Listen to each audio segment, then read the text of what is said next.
चलें जी, अब इधर फोकस हो जाएं तो। बिस्मिल्लाहिर्रहमानिर्रहीम। अस्सलाम वालेकुम स्टूडेंट्स। एफएससी पार्ट 1 की जो फिज़िक्स हम डिस्कस कर रहे हैं, जिसके लेक्चर्स हम कंटिन्यू कर रहे हैं, तो चैप्टर नंबर 3 का हम टॉपिक डिस्कस कर रहे थे elastic collision in one dimension. अब तो कोलिजन यहाँ पे हो रही है बॉडीज़ के दरमियान, तो डिफरेंट केसेस हम यहाँ पे डिस्कस करेंगे। पहला केस हमने कल डिस्कस कर लिया था ऑलरेडी कि अगर हमारे पास दो बॉडीज़ हों, दोनों v1 और v2 वेलोसिटी से मूव कर रही हैं, दोनों के मैसेज इक्वल हों, तो क्या होगा, आफ्टर कोलिजन इनकी वेलोसिटीज चेंज होकर v1 डैश और v2 डैश हो जाएंगी। और ये रिज़ल्ट एंड पे आया था कि पहली बॉडी ने अपनी वेलोसिटी दूसरी को दे दी थी और दूसरी ने अपनी वेलोसिटी पहली को दे दी थी, यानी कि बोथ दी बॉडीज़ उन्होंने अपनी वेलोसिटीज़ को एक्सचेंज कर लिया था। Will exchange, both bodies exchange, will exchange there velocities. ठीक है, अच्छा जी, अगर नीचे लिख भी लें देयर वेलोसिटीज़। दूसरा केस ये है कि अगेन हमारे पास दो बॉडीज़ हैं। केस कुछ इस तरह से है कि m1 और m2 अगेन इक्वल हैं, यही है जी, both m1 and m2 are equal, but v1 जो है m1 जो है वो मूव कर रहा है किस वेलोसिटी के साथ, v1 वेलोसिटी के साथ, और दूसरी जो बॉडी है वो अभी रेस्ट पे है, यानी कि वो मूव नहीं कर रही, तो उसकी जो वेलोसिटी है वो क्या है, ज़ीरो है। यू कैन से कि बॉडी इज एट रेस्ट। अच्छा जी, ये तो केस हो गया हमारे पास बिफोर कोलिजन, कि अभी इनकी टक्कर नहीं हुई, इनकी कोलिजन नहीं हुई। अच्छा, आगे जाके क्या होता है कि दोनों बॉडीज़ आपस में कोलाइड करती हैं, कोलिजन करती हैं, और कोलिजन के बाद इनका क्या रद्द-ए-अमल होगा, ज़रा उसके ऊपर बात करते हैं। तो अगेन ये m1 ही है और ये वही m2 बॉडी है, तो v1 डैश हो जाएगी इसकी वेलोसिटी आफ्टर कोलिजन, और इसकी क्या हो जाएगी, v2 डैश हो जाएगी। अब वो वेलोसिटीज़ किसके इक्वल होंगे, क्या उनके आंसर्स होंगे, जैसे यहाँ पे ये बना था रिज़ल्ट। अब उसके लिए हमारे पास दो फार्मूले हमने पढ़े हुए हैं कि v1 डैश इक्वल्स टू, बताएं जी, m1 minus m2 over m1 plus m2 v1 plus 2m2 m1 plus m2। तो इसके साथ क्या आएगा बेटा, v2 आएगा। अच्छा, ज़रा इसमें ऊपर वाले जो हमारे पास चीज़ें दी हुई हैं वो पुट करते हैं। अगेन यहाँ पे उसने कहा है कंडीशन में कि m1 किसके इक्वल है, m2 के, है कि नहीं, दोनों मैसेज आपस में इक्वल हैं। अच्छा जी, इसका मतलब जहाँ पे m1 आ रहे हैं, जहाँ पे m2 आ रहे हैं, उनको आपस में एक दूसरे से रिप्लेस कर सकते हैं। तो पहली बात तो ये v2 ज़ीरो है, तो v2 वाला सारा फैक्टर क्या हो जाएगा, ज़ीरो, उसकी तो ज़रूरत ही नहीं हमें। m1 जहाँ m2 आ रहा है वहाँ पे भी हम क्या लिख सकते हैं, m1 ही रिप्लेस कर सकते हैं, m1 प्लस m1 v1। अब ये दोनों कैंसल आउट हो गए, ये ज़रब हो रहा था, तो ऊपर ज़ीरो, ज़ीरो से डिवाइड करें, फिर अगेन आंसर क्या आएगा, ज़ीरो ही आएगा। समझ आ गई। तो इसका मतलब कि जो पहली बॉडी है कोलाइड करने के बाद उसकी जो वेलोसिटी है वो क्या हो जाएगी, ज़ीरो, वो रुक जाएगी। अंडरस्टैंड जी। अच्छा, तो आप ये रिज़ल्ट हमारे पास ये आ गया कि v1 डैश जो है वो ज़ीरो हो जाएगा। अच्छा, दूसरे केस की तरफ जाएं, v2 डैश जो है हमारे पास वो क्या बनेगा, v2 dash is equal to 2m1 plus m2 v1 plus m2 minus m1 और m1 plus m2 into v2। अच्छा जी, अगेन इसमें ऊपर जो कंडीशंस गिवन है उनको पुट करें, ज़रा देखें हमारे पास क्या आंसर आ रहा है। तो पहली बात ये v2 वाला सारा फैक्टर क्या हो गया, ये सारा तो ज़ीरो हो गया ना। 2m1 v1 over m1 plus m1, m2 को किससे रिप्लेस कर दिया, m1 से, तो नीचे भी बन गया 2m1 और ऊपर भी क्या है 2m1। क्लियर हो गया। अच्छा, ये कैंसल आउट हो रहा है कि नहीं, ये इससे कैंसल आउट हो गया, तो v2 डैश किसके इक्वल आ गया है, ये ज़ीरो आना चाहिए था यार। अच्छा, एक और बात इसमें इधर सुने जी, यही आया आंसर, बुक पे देखें जी क्या आंसर है। v2 डैश किसके इक्वल है, v1 के इक्वल है, ये कैंसिल हो गया तो पीछे बच क्या गया v1, क्या बच गया है, ये रिज़ल्ट है। अच्छा, तो इसका मतलब कि जो दूसरी बॉडी है जब वो मूव करेगी तो उसकी जो वेलोसिटी है आफ्टर कोलिजन वो पहली बॉडी की वेलोसिटी के क्या हो जाएगी, इक्वल। तो ये आपको पता ही है कि भाई अगर आप स्नोकर आपने देखी होगी, थोड़ा सा मैं उसमें विजुलाइज करता हूँ, आप गेंदी मारें, आगे वाली रुकी पड़ी हो, पीछे से चलती जा रही है, चलती हुई जाग टकराएगी और वो कोशिश करे खुद को रोकने की, और आगे वाली उतनी ही वेलोसिटी से क्या करे, खुद को मूव करने की। एक्सीडेंट भी अगर आपने इस तरह कहीं होते हुए देखा हो कि एक गाड़ी रुकी हुई खड़ी हो, दूसरी चलती ही आ रही हो, तो पीछे चलती वाली आती रुक जाएगी और टक्कर लगने के बाद जो रुकी हुई थी वो उतनी वेलोसिटी से चल पड़ेगी। तो यही आप एंड पे लिख सकते हैं कि आफ्टर कोलिजन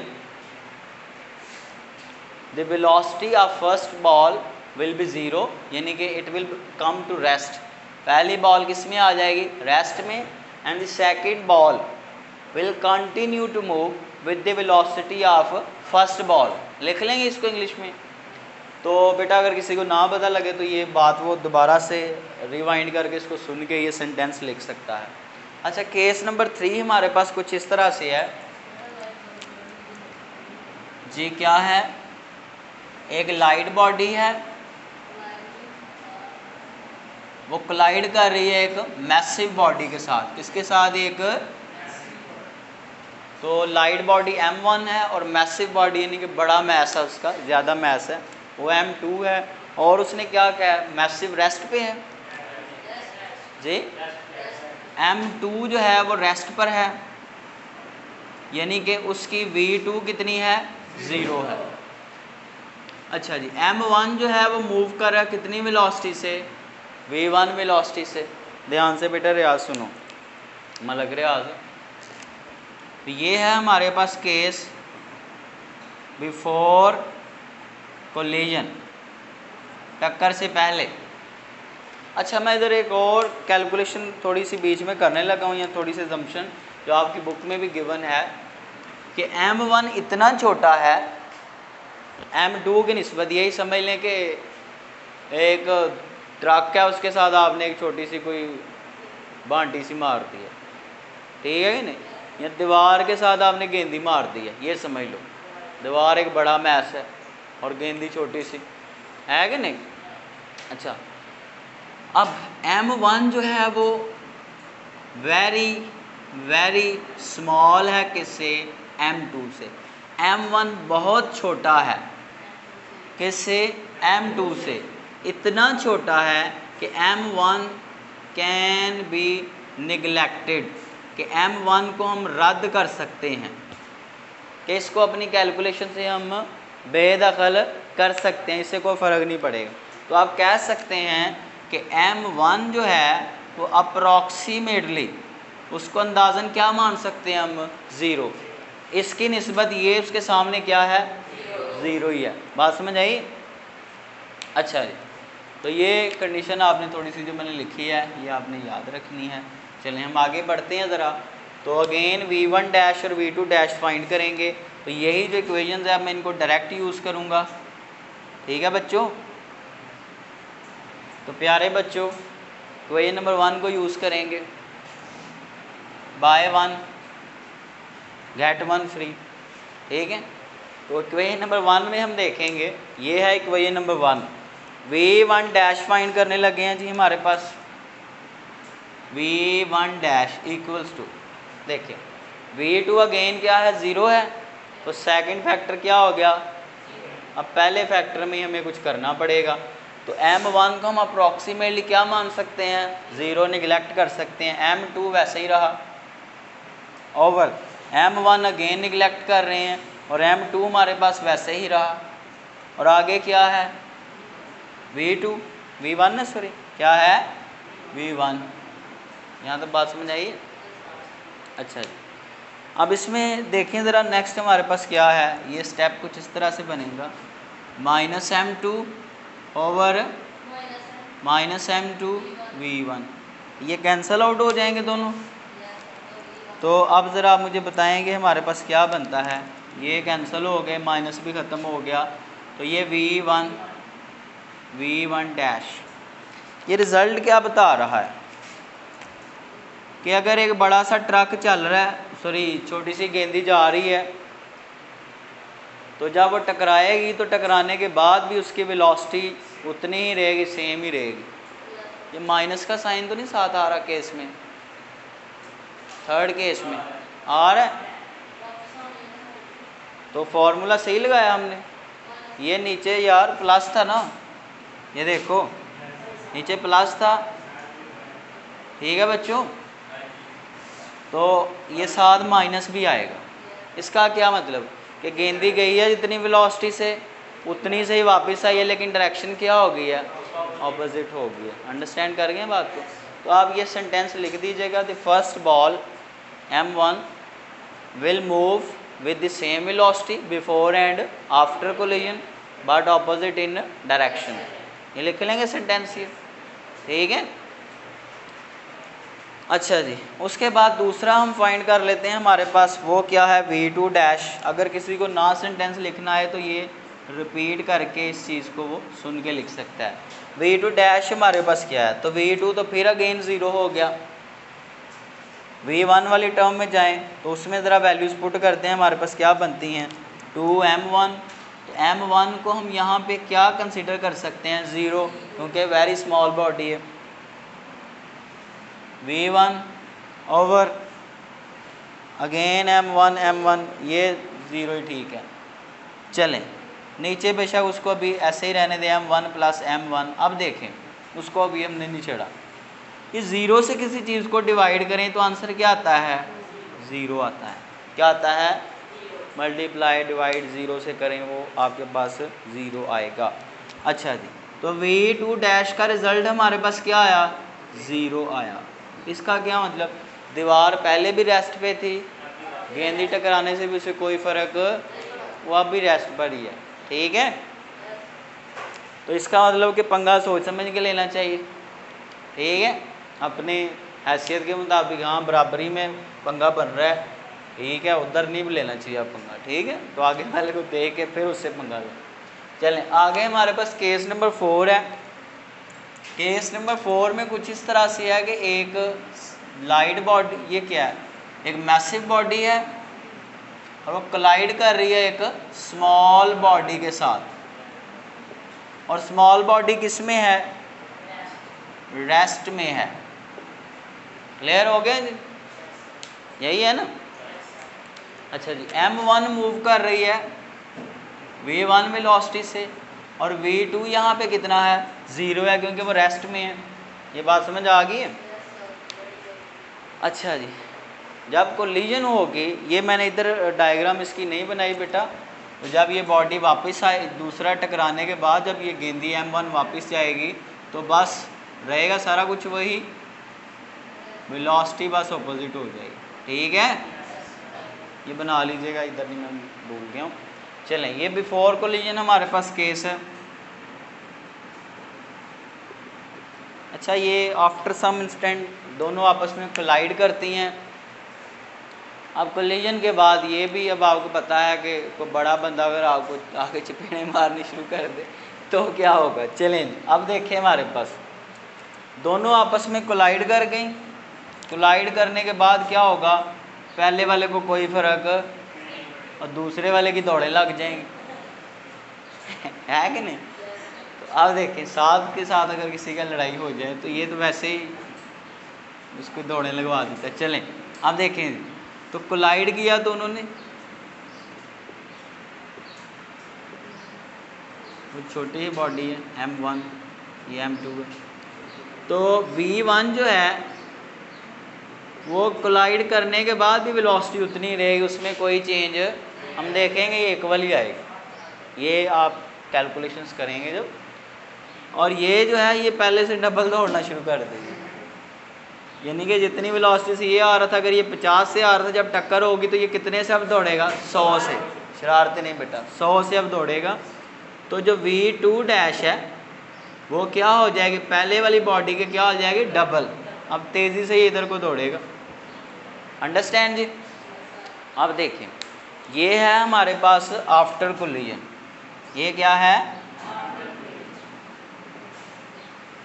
तो ये जब आप बेटा वहाँ पे जाके ये फार्मूला यूज़ करके कर लेंगे इसको, इधर इसमें ये पुट कर लेंगे वैल्यू जो मैंने की है। हाँ, ये एक और यहाँ पे कर लेना कि m2 जो है वेरी वेरी स्मॉल, किससे? m2 इंतहाई छोटा है कि m2 कैन बी निगलेक्टेड। बेटा इधर अंडरस्टैंड जी? ठीक है। तो जब आप ये कैलकुलेशंस करेंगे तो रिजल्ट्स आपके पास ये आएंगे। रिजल्ट कुछ इस तरह से आएगा कि v1 जो है वो गेन उतनी वेलोसिटी से मूव करता रहेगा और v2 जो है वो डबल दौड़ उसकी लग पड़ेगी। ठीक है? ठीक है बच्चों? तो ये हमारे पास कुछ 4 केसेस थे। पेपर में अगर वो आपसे पूछे तो वो आप इसके लिखने के काबिल हो गए हैं। और जो थोड़ी बहुत थ्योरी है इंग्लिश में, जो आप थोड़ी बहुत वर्डिंग लिखना चाहें तो लिख दें कि the velocity of first ball after collision will remain same, वही रहेगी, but the velocity of second ball will become double time और as compare to velocity of first ball. First की अब क्या हो जाएगी? दूसरे की डबल हो जाएगी। ठीक है कि नहीं? अच्छा जी, ये हमारे पास हो गया। इसके बाद हम ज़रा आगे बढ़ते हैं। नेक्स्ट हमारे पास कितना टाइम रहेगा लेक्चर में?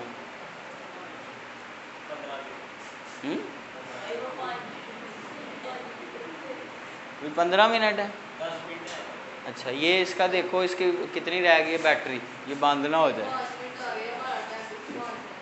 50 होगी।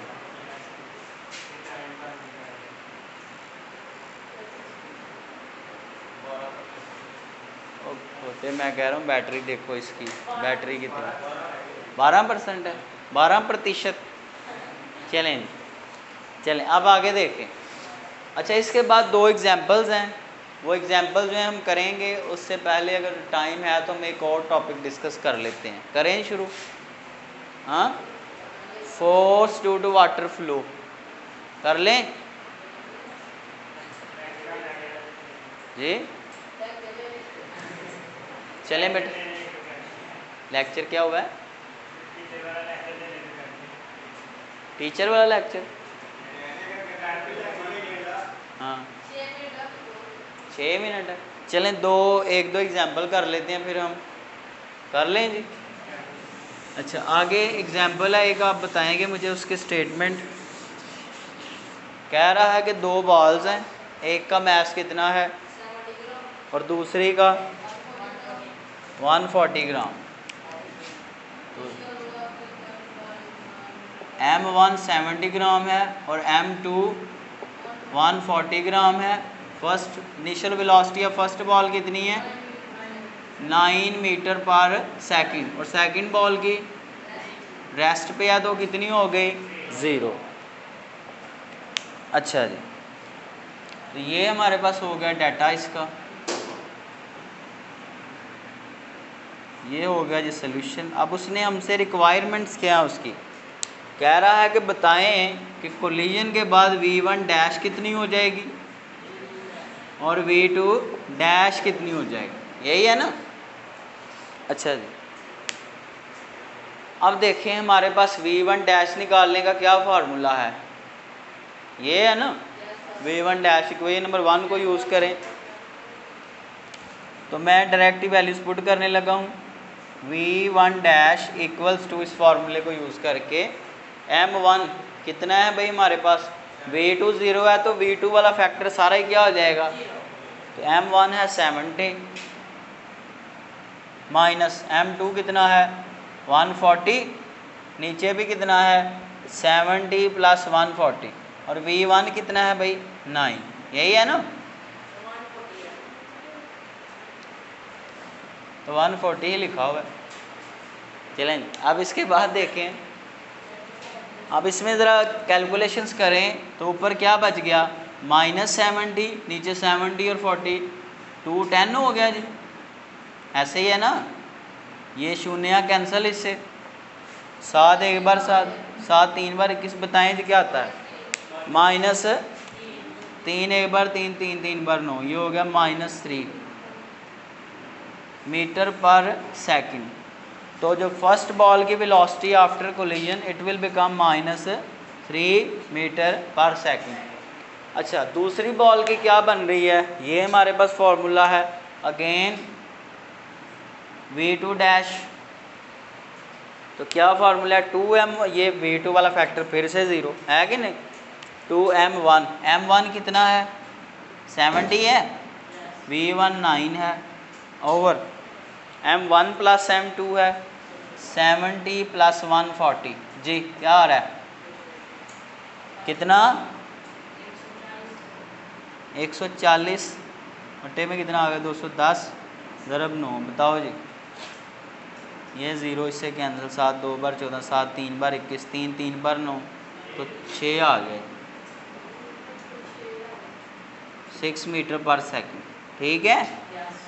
तो ये वो वेलोसिटी है जिस वेलोसिटी से second ball will move after collision, understand. अच्छा तो ये बुक पे सॉल्व है, इसके आगे वाली फिर हम एग्जांपल करते हैं, करें जी वो भी, चलो।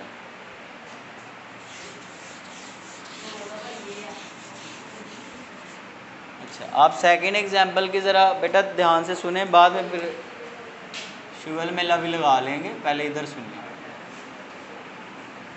चलें डाटा हमारे पास बताएं दूसरी का क्या है। 100 ग्राम की एक बॉल है, 100 ग्राम किसके इक्वल होता है 0.1 किलोग्राम की, 1000 से डिवाइड करेंगे इसको। m2 कितना है 8 किलोग्राम। अच्छा ये दोनों आपस में कोलाइड कर रहे हैं, m1 कितनी वेलोसिटी से चल रहा था, तो v1 है 20 मीटर पर सेकंड, v2 किस पे है रेस्ट पे है। तो चलें जी हमें फाइंड इसमें क्या करना है v1 डैश और v2 डैश, है कि नहीं। अच्छा जिसमें हमारे पास सोल्यूशन की तरफ जाएंगे अगर,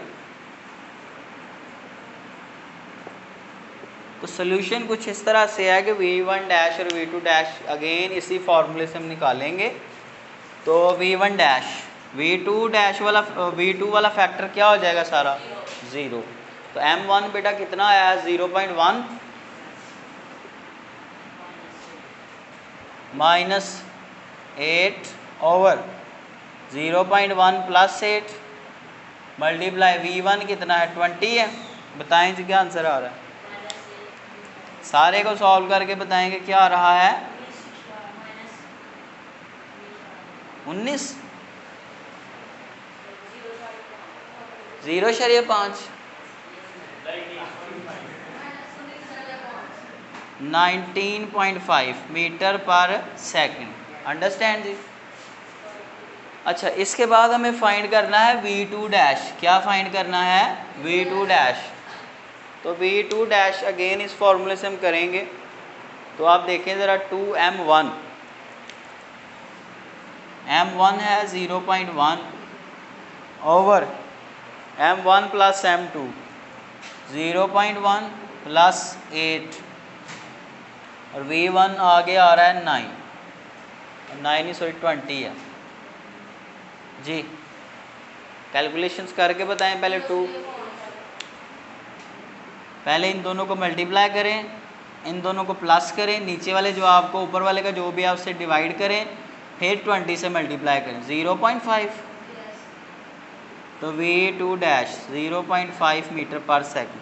तो सेकंड बॉल जो है आफ्टर कोलिजन इतनी वेलोसिटी के साथ फॉरवर्ड मूव करेगी।